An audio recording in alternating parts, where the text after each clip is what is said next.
ಅಂದಾಗ dog food ರಾಶಿಯನು ತಂದ ಓ ಚೆಲುವೆ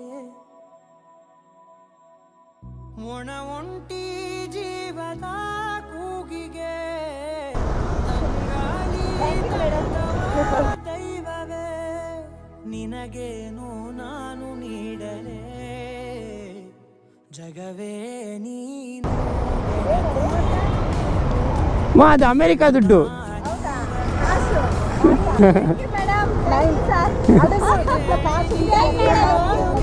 ಏನು ಮಾಡಬೇಡ, ಯಾವತ್ತೂ ನೋಡಿಲ್ಲ. ಸೊ ಒಂದು ನೆನಪಿರುತ್ತೆ, ಓಕೆ ದುಡ್ಡು ಇದೆ ಅಂತ. ಅಮೇರಿಕಾ ದುಡ್ಡು ಬೇರೆ ಏನೂ ಯೂಸ್ ಇಲ್ಲ, ಇಲ್ಲಿ ಯೂಸ್ ಇಲ್ಲ, ನೋಡಿಲ್ಲ.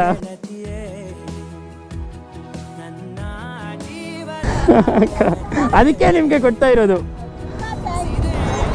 ಬಾಯ್.